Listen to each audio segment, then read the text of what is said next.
But I think, as I mentioned, we have to understand the medical, social, bioethical issues prior to thinking about what may or may not be Islamic. So I'm really thankful that this morning we had Dr. Saunders and Dr. Baker present those things. You know, some of the finer nuance of detail about how they think about their roles as ethical stewards and as professionals in the hospital in this transplantation program, but also the data. You saw numbers thrown out, and Abad, you asked a great question about how they think about it. So I think that's the entire context, right? The ilm al-waqi about what's going on. So I'm thankful for that. So we're going to dive into, and I have the unfortunate position to give you an overview of juridical positions when we have jurists in the room who are going to be on the panel. So I'm going to give you a sort of blitzkrieg type view of what I have seen in the juridical writings around the permissibility of organ donation to set a foundation of knowledge, right? So we're not going to go into we're going into some detail, but not particular detail. As we learned yesterday and the day before, and many of you know, the juridical tradition is one that's dialogical.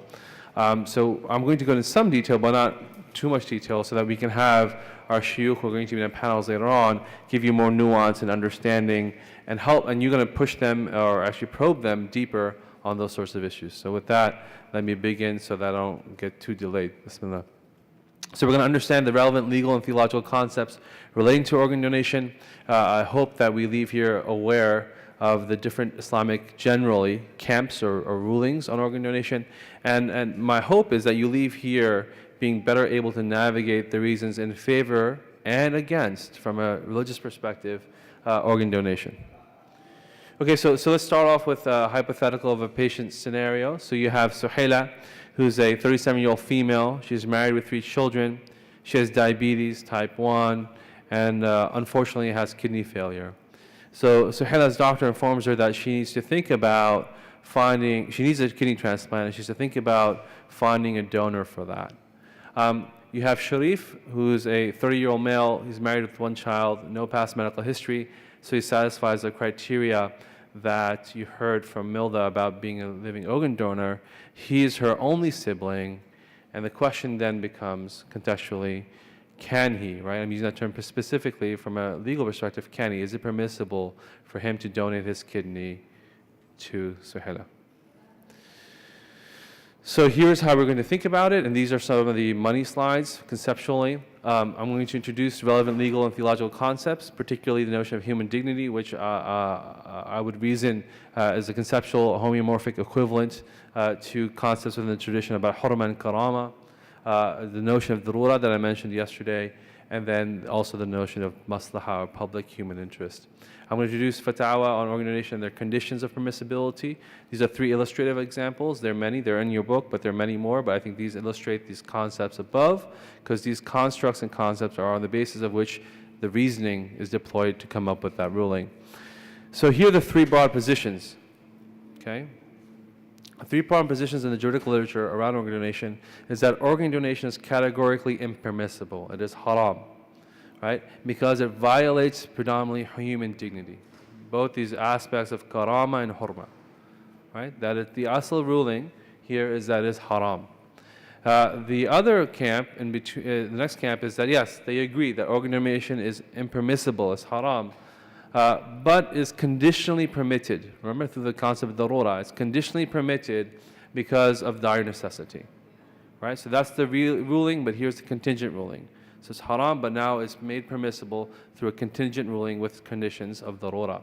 The third position is that organ donation is permissible, that the asl says mubah, right?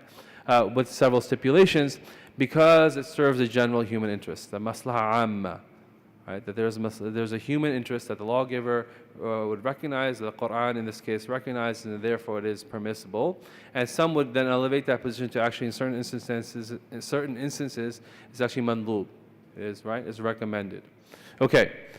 So the Shia positions, and I'm not going to claim to have great literacy in the Shia tradition at all, but I want to share with you just for the sake of completeness, that what I've read, and I think Ilham later on is presenting, so you can ask her, she's done a little more research on this than I have, that the majority of Shia scholars permit both living and deceased organ transplantation, but there are several concerns that sometimes are different than the concerns that we have in the Sunni tradition. There are concerns about the ritual purity of the organ, and what the ritual state of the human being is it pure or impure? There are notions again about desecration of the body. They have a real concern about harms to the donor, and then the saving life of the patient. So now there's an issue of Muslim versus non-Muslim.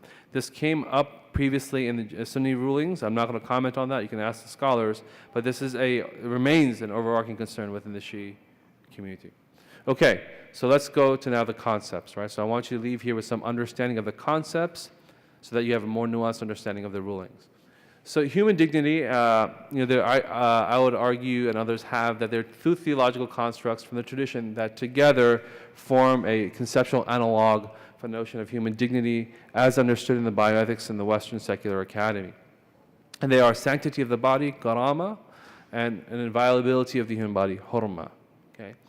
So sanctity or karama, for those who know Arabic, the root karama, this has to do with honor, and it is, and I'll share with you some of the scriptural bases, but it's a special status accorded to humankind above all other kinds, right? Within the sphere of creation, that the human has a special status, an honor status above all other creation. As you see in the verse in the Quran, أعوذ بالله من الشيطان الرجيم وَلَقَدْ كَرَّمْنَا بَنِي آدَمَ, right? So the notion is, we have honored, this is attributed, we honored, Allah subhanahu wa ta'ala says, we have honored Bani Adam, the children of Adam, right? So that makes this other thing, that it is a measure, and in particular the Hanafi construct, it is a measure that's given to all of creation, because they're equidistant in that notion. They're the children of Adam. This is not some notion that some have argued. Muslims have some other gradation versus others, but really the position that we're all equidistant from God in that nature of creation, all the same humankind, and therefore we share in this notion of karama, of dignity, by equal measure. And it entails largely in the tradition then positive rights, things that you must do to honor an individual, right? That things that you must do to demonstrate that sanctity, that privilege that people have. The other notion then is hurma, right, which I've translated to inviolability. And we all know hurma, haram, the same root, right? This notion of sacredness. And it comes again in many different traditions and in the Quran in many different ways. But the root has to do with sacredness and prohibition, restriction. So the human body is considered sacred in this sense, inviolable in this sense, both deceased and alive. It is not that the body itself has no status, it is just a vehicle for the ruh. We talked about this yesterday. Therefore, when the ruh leaves, there's nothing there. We don't have to worry about it. It's like a chair. But rather, it has its own independent moral status of inviolability. And it leads to negative rights, right, in our lexicon. That things that you cannot do to that, right? So not things that you must do to demonstrate, as we did in karama, sanctity, but things you can't do because they would violate its notion of inviolability. How does this come through? And Sheikh al-Faqad, I'm going to defer to you because I think your master's thesis was masterful on this. But he brings this up in a good way and ties it to organ donation, which you can get to hear from later on. But how can this notion of hurma be violated, right? So there are three things I mentioned here. His presentation later on will talk about it, but generally through violation of the intactness. You can think about it just at the surface level. You cut someone's body open, right? That violates its inviolability. You can harm its functionality. So So I might not break your skin to break your arm, but I've broken your arm, right? Now the function of your arm is not the same. So I can violate your hurma in that way.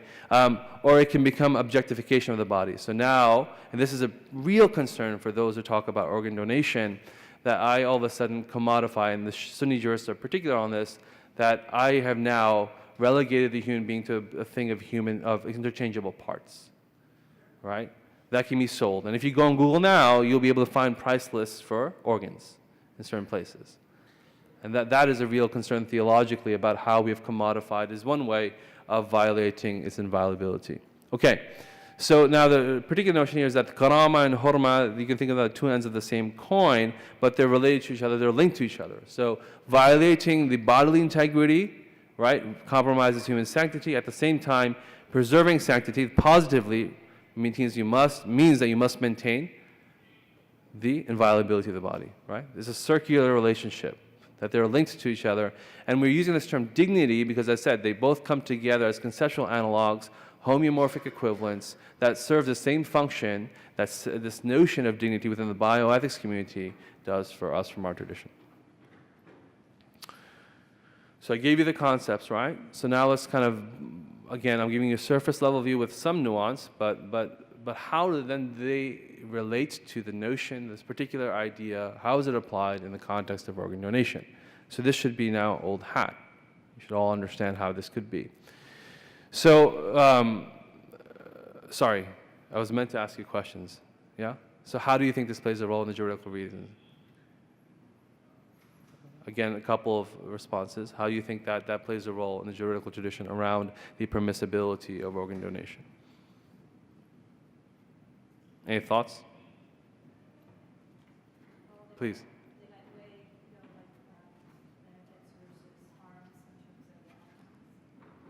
So either of these have a benefit notion?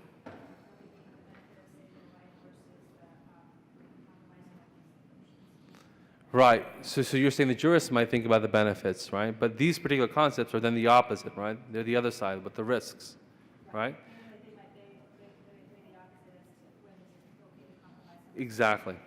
Right. So exactly. So and one of the things that I think that is we must recognize, and I'll go forward in the next thing, that the notion first is about removal of harms. Darul mafasid awla, or in others, muqaddam min jalb al masalih. That the moving off of harms takes greater precedence in our tradition than the acquiring of benefits. Right? And so I start off the presentation talking about harms, and Obada's question was about harms, right? So you must consider that in two registers, this world and the afterlife. That is the underlying sort of ethos of the tradition, to push off harms. Now there are ways where we might say the benefit outweighs the harm, but you start off with enumerating, identifying, thinking about the harms, and these constructs are ones that jurists first start with, at least in my reading, and you'll have master jurists talk about that later. So then we get to this notion of dire necessity, as I said, the broad position, the second position, right? So the first position was of haramness, right, based on these concepts, and the one is haram, but then there is an ability to overturn that, right, because of necessity. So ad-durura comes from this notion of darar, which is harm, right, and an injury. And we mentioned yesterday the notion that how this is tied to maqasid, and then later on as I talked to about maslaha. But there is this maxim that you'll find quoted often, interestingly, by Muslim physicians, sometimes more so than by jurists, when they talk about bioethical issues. Al-dururat tubihu al-mahdurat, that necessities render the impermissible permitted. And this willy-nilly usage sometimes becomes problematic because you have to think about the conditions when you can invoke necessity. So we know legally, or in the juridical tradition, that this notion of when X exists, then you can do Y. When necessity exists, you can do Y. The X is fuzzy in that relationship, right? Some think about it as just a sense of a life threat. When there is a life threat, a credible one, a dominant probability-based one, then you can overturn the ruling, right? Others expand that notion to when there is loss of, there's a risk of disability, not just life threat. And then some even expand it further. So there is an expansive notion, but also a restricted notion of when actually necessity exists.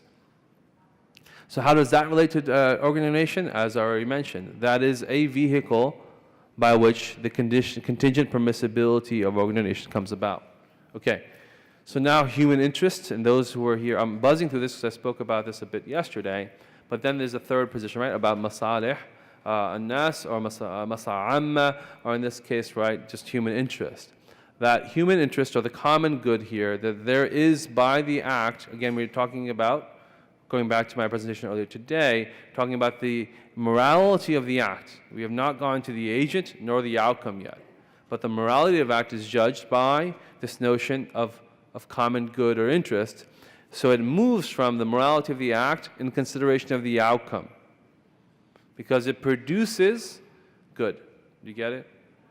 So you might have a notion of, well, the act itself is one that is prohibited, yeah, because of various reasonings. But the one you say, okay, well, the act should be permitted, the argument would be because of the outcome it might produce in preserving or enhancing the human interest that would come about from making it happen.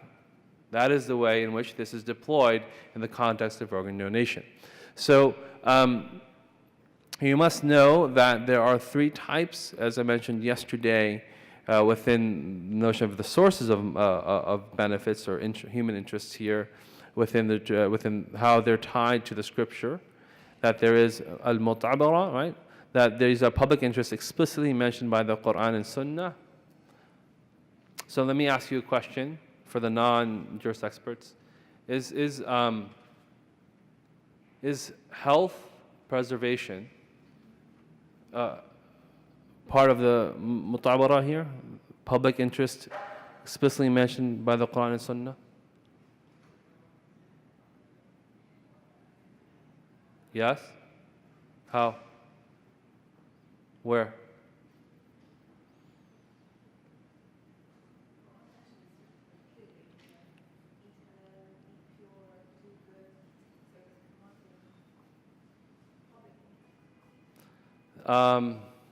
So you're saying that the verses that instruct us to eat of the pure and good, that's the verse you're talking about, implicitly recognizes the health of human beings, and therefore on that basis you would say that the lawgiver, the Sharia here, is talking about this interest of health.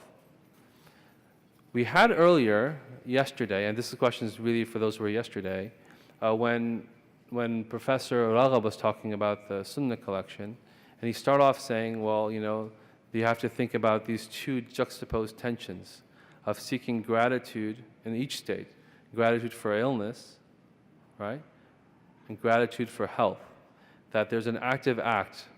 So within the Sunnah collection, there is this notion that you might say what you just said, but there is actually a much more nuance to the notion of, well, is health an ultimate good to be sought? And his presentation yesterday was complicating that notion, right? That there is an equivalent. So what is health? Is an absence of, is health, and he talked about the notion of, is it afia, or is it sahha, right? Or is it functional? What is that state? So I'm not giving you a determinative judgment here. Well, what I'm saying is that when we deploy this, particularly when we think about the textual basis upon which we as physicians, I'm speaking from that role, try to map on notions of health, we must recognize that it is much deeper than we immediately think. That it is one good amongst many goods. That in our tradition, health is not the ultimate good. And in our society, however, I'm making this point specifically for a reason. In our society, health has become almost the ultimate good. I can buy health because I have a Fitbit that will make me healthier by reminding me to walk. I can buy health by getting a transplantation, not organ in this case, of some sort of, by getting a surgery that makes me more beautiful because I feel better that way. That in our present society, there are aspects of healthcare that are about preserving, that help us to think about, or not help us think about, that make it seem like health is a good on the market to be bought. And I'll get to your questions because I'm finishing. And that is not necessarily the way health is constructed within the Islamic paradigm. That is the point what I'm saying, right? That today, and this is particularly true, we're getting to organ donation, when we think about the juxtaposition of the hierarchy of values of when is religion, because we're now talking about religion as potentially a force that might set a boundary upon which we might do certain healthcare procedures, where we might think of preserving the notion of religion as a higher value than just of health. Okay, you both have questions, yeah? Is it immediate on this text? Can I finish the juridical rulings and get to your questions? Yes? Sure. The Islamic concept of health is different from the Western concept. Yes. Because of the purpose and the intention behind it. The body is a trust to be, amana, and we Yeah. have to take care of it. And number two, we need our health in order to work it.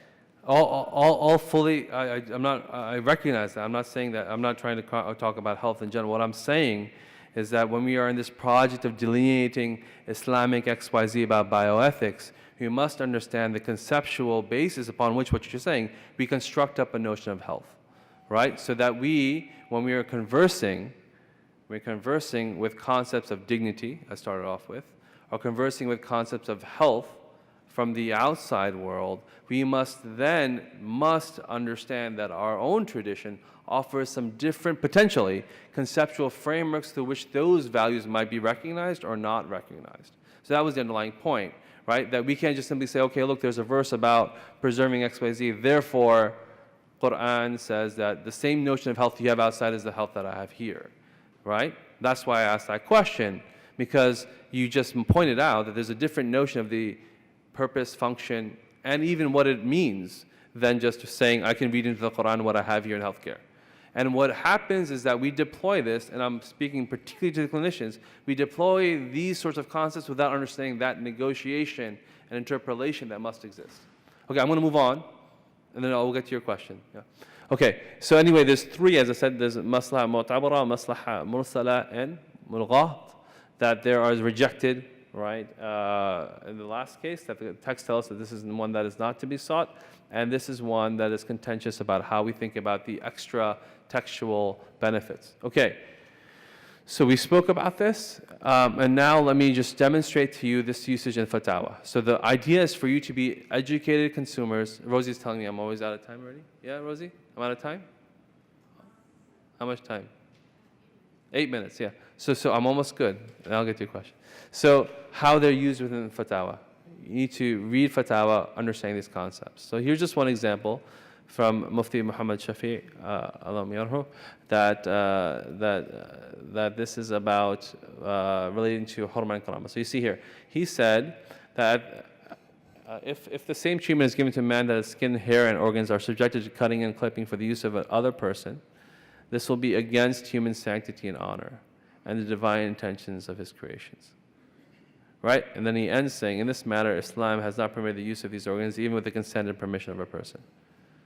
So his ruling started off with this concept of, right, that there is a violation of human sanctity and honor, therefore I judge that this is not a permitted act. Then, for example, the Fiqh Academy of India talks about another notion, right? So if a healthy person, in light of the in the opinion of medical experts, is sure that he or she can live with one kidney only, right? So kidney donation will be valid. So, right, it is mubah for him or her to donate one kidney to an ailing relative if it be the necessity to save his life, meaning the recipient, while there's no alternative available. So this is talking about what? The notion of darura here, right? It's necessary to save someone's life. There is no alternative. And so they make it contingently permissible. Then the Muslim World League here, their Fiqh Academy says, another fatwa, that taking organs from a living body and transplanting them in the body of another human being who is going to depend on that transplant for survival, right? Or so they expand. Remember I told you about this notion of expanding the notion of one muscle. So, or to revive one of the functions of an essential organ, it is permissible, it is mubah, right? Which does not negate human dignity. So they're all interlocutors. They address the ideas that human dignity is the reason on the basis of which we make it impermissible. They suggest that this does not violate human dignity, right? So again, the benefit is foregrounded. And as I mentioned to you, again, some might go as far to say it's not just mubah, but it becomes mandub. So then they add, in fact, it is the best, and it is the best of all assistance to the recipient, and this is a legitimate and praiseworthy deed. Right? So then they elevated up the register from mubah to now mandub. Okay, so for completeness sake, we were talking about living donation this morning. I want to share something about deceased donation for a minute, and then we're going to have more discussion on that this afternoon. But look, transplanting the organ from a dead person to a living person whose life depends on receiving that organ is permitted, right? On the basis of permission for that from the donor. But deceased donation is the content of our afternoon. So anyway, the same academy did that, so I wanted to put it here. Okay. So now I'm ending within the time I've allotted. We'll take one or two questions. So here are so now we've talked about the basis, the concepts underlying the fatwa. We've talked about the different ways jurists think about these things. You'll hear more from them on the panel. But all of them have conditions, shurut, which again, when you just pick up a primer on organ donation, oftentimes these aren't well understood or explicated. There are conditions for all of them. So for example, organ removal and transplantation should take place with great care to make the smallest incisions and the least amount of procedures performed. Acknowledging on any of those camps that if you go forward, it must be done with this notion of minimal harm, right? Based on hurma. Living donation should not endanger the donor's life and any harm should be minimized. Again, the same idea, right? Basis of hurma, violation of functionality here. And for the Sunni jurists, right, monetary and non-monetary compensation for organ donation is prohibited on the basis of hurma of a different kind, the commodification or objectification of the human being. The reason for donation of organ is that another individual or group of individuals have a dire need for such an organ. Right? So now an outcome-based idea that there is now a darura, there is a extreme need, a dire necessity for this. The decision to donate is freely taken by the living donor who is legally qualified to donate. So the condition of, it's not autonomy in our sense, but autonomy for the Western concepts, right? But rather for us, it's this notion that the moral accountability for one's actions, you're a mukallaf, right, is you. You must make that decision. If you have that ability, the prerequisites for that decision, and what we would term in our ethics world, clinically, informed choice and informed consent and freedom of choice. Donating ovaries, so I didn't talk much about this, you can ask the panel later on, and testicles is prohibited. This comes from this notion of protection of lineage. And today we know that it's not just ovaries and testicles, we have uterine transplantation that's occurring. One of the people in the room has written a paper on that. So this is happening now and is becoming more and more commonplace about uterine transplantation. So how do jurists think about that? We have face transplantation occurring. And then donating a vital organ, a heart, is prohibited, right? I mean, that's the prohibition of suicide. So we start off with Sharif and Suhaila, right? So what would be Sharif's considerations when he's deciding on donating his kidney to his sister? There might be many, but I argue that these are the concepts, this is the conceptual vocabulary through which the quote-unquote Islamicness of that decision should be made, right? Through concepts of dire necessity, darura, human dignity, karama, and hurma, and the common good of maslaha. And I hope that I've kept on time. Yes? Alhamdulillah. There was a couple questions we can take. Huh? Okay. Yeah, just realize that I gave you an overview. You can ask me a question so that we can now have some fodder for the real experts to talk about it. But anyway, I'll try to do my best. Shah has a question. So going back to the concept of maslaha, and you talked about the common good. So that first stipulation talks about the public interest. And so I'm not aware of public or common good being discussed. I'm aware of individual mandates or recommendations for health, but nothing in the public interest. So how do you reconcile, or how could you start to reconcile that aspect of it? Because is there really truly a quote-unquote common good that is either recommended or mandated, or is it more of an individual, should we be approaching it as patient to patient as opposed to a population-based case? So maslaha, oftentimes, this is really challenged to translate that term because it's not just a common good, there can be private. So a notion of maslaha here is that there are private and also public dimensions to that, okay? So the way I was deploying it here was a notion of a societal common good, but the maslaha itself as a conceptual vehicle within the juridical tradition has multiple dimensions, okay? I mentioned this notion where it's sourced. Yesterday I mentioned the different levels of hierarchy, but there's also the admixture of private versus public interests, right? So in any decision, you could have, in any interest, human interest of the mankind, there can be both a private and a public. So the example in this case, an organ donation is that. So if there was an organ donor pool, a registry, you would serve the needs of a mass of individuals, although the decision at that point to transplant would help one, right? So there's an admixture of both because if there was none, then no one would be able to get it. You see the negation of that. So there is an admixture of both a public and private interest, but in linguistic terminology in English is hard to sort of map out. And you'll notice that people, unfortunately, use various terms: societal interest, common good, public good, all these sorts of things. And I haven't settled on one that I feel very comfortable with. But that's how it would work. Okay? Go ahead. Two more? One more question. One more. Okay.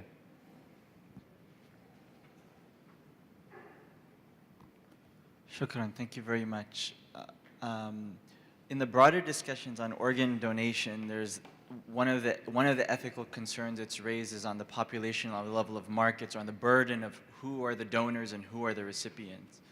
So the example that's given is when you have patients from the Gulf that are coming to medical centers across in the U.S. or in Europe, who are the recipients and the donors? There's a concern for the fairness of that distribution, and so in how does that, where does that find its place? Is there room in maslaha for that kind of ethical concern of a fairness of distribution of who are the donors and recipients? It seems to be one that's raised in broader discussions on organ donation, but where do you see this fitting in? So I'm not quite understanding. Okay. So why don't you rephrase it? So we have a situation in which most of the where we have, say, a group of patients who are coming as recipients for kidney transplants from the Gulf, and perhaps, and they're often coming not only for the kind of medical treatment, but because of the availability of those organs in other countries. I see. Okay, so I see. I now understand. So let me make a preliminary comment on this for a moment.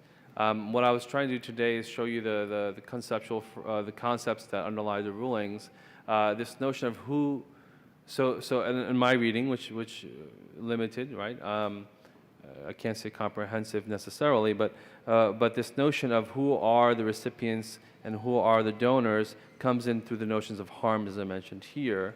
The register of societal harms comes in when we think about, and some have raised the issue, some jurists have, in a different context, that they say, okay, well, if we're, and I have some disagreements on this, but if if Muslims in a minority setting are willing to receive organs, then they should, right, which is a different act legally, they should be willing to donate organs, which again is a different moral act. Some jurists have made that equivalence, saying that there's an ethical priority to do that because of the societal notion here of the disparity between receiving and giving.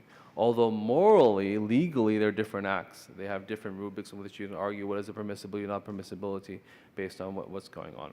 So in that context, I've seen, so I'm reflecting you, my presentation is to reflect to you what I've read, right? So I'm reflecting that.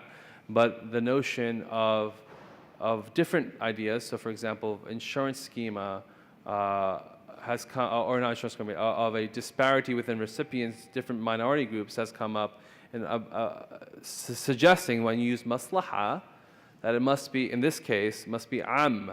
So it cannot be in a society that there is a privileged group that will get first priority over organs and another group that will not, right? So and they use this notion of a dhimmi, and again, I'm going to defer to our jurists coming on, but they talk about, well, in a Muslim society, as you can imagine, some claim to be Muslim societies, that we have responsibility to our guests and our hosts. I'm being particularly careful with the language I'm using, that how should they be prioritized on our donor list or not? Should it be restricted to those who are indigent in our society versus those who are migrants in our society? So this has also come up in juridical rulings, suggesting that the system is problematic because of this prioritization. I shall say no more about that. So how are we? I'm good, I'm done? I think so. Jazakallah khairan for your patience with me. Inshallah, you have time for them. I'm going to step away.